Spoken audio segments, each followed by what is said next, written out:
which is the best Arabic tafseer of the Qur'an available that has been translated into English? As far as the Arabic tafasirs are concerned, there are many tafasirs in Arabic. The two most well known amongst all the Arabic tafasirs is of Tabri and the other is Ibn Qasir. There are many other tafasirs, for example, Qurtubi, then Zamakshari, Kashaf, and various others. But the two most famous are Tabri and Ibn Qasir.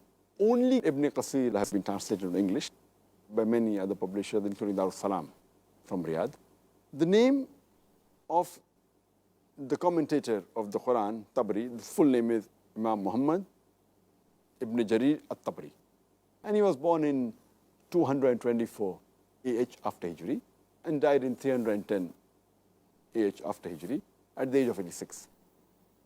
And according to Ibn Khuzaymah, he says that he has read the book from the start to the end. And he does not know of any person more knowledgeable than Ibn Jarir in the full world as far as knowledge of the Quran is concerned. There are many comments by various scholars on the commentary of At-Tabri. Another famous person, Shaykh al-Islam, Ibn Taymiyyah, he says, regarding this commentary, he says that amongst the commentaries available now, at his time he's talking, amongst the commentaries available at his time, the best commentary is of Ibn Jarir, At-Tabri, because he gives the views of the Salafs, of the predecessors, the Salaf al-Salihin. And he also quotes from authentic sanad. The sanad is authentic. He does not quote sources which are dubious, which are doubtful. Neither does he quote bidah, that is innovation. That is the reason Shaykh al-Islam Ibn Taymiyyah preferred his commentary the best. And in another book he has given his comments, again Shaykh al-Islam Ibn Taymiyyah, he says that Tabri, he quotes from the Sahabas, from the Tabains, and the Tabi Tabains, that the followers of the Tabain.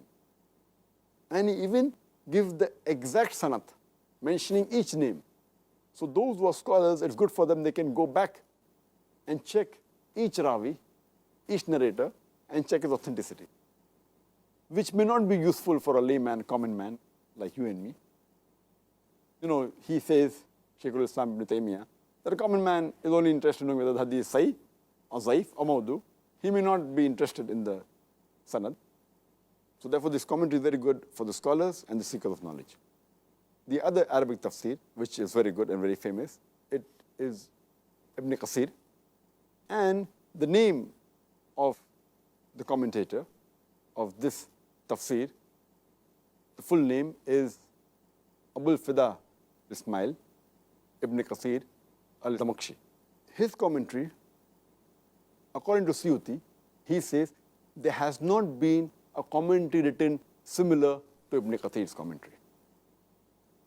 And if you read Ibn Qasir's commentary, he gives cross-references and he quotes other verses of the Quran.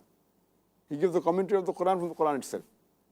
He quotes the other hadith, Sahih hadith, and many a time he even gives the sanad, especially if it's from Musnad Ahmad, because you are the person who had memorized the full of Musnad Ahmad. So it becomes helpful for a person to check whether it's right or wrong. So Ibn Qasir itself, mashallah, its commentary is very good. So these two commentaries, At-Tabri and Ibn Qasir, are the best. In short, as far as these two best commentaries are concerned, At-Tabri is more famous and better, but it's specially for the scholars and the seekers of knowledge. It may not be good for a layman or ordinary person, but as far as Ibn Qasir is concerned, it's good for the scholar as well as the seeker of knowledge, as well as for ordinary Muslim.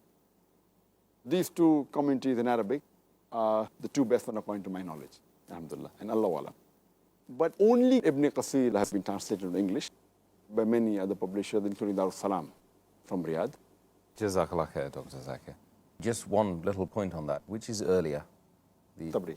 Tabri. Yes, Tabri is earlier. Ibn Qasir, he died in 774 AH after Hijri. He came about 4.5 centuries after Tabligh. Okay, thank you very much for that clarification.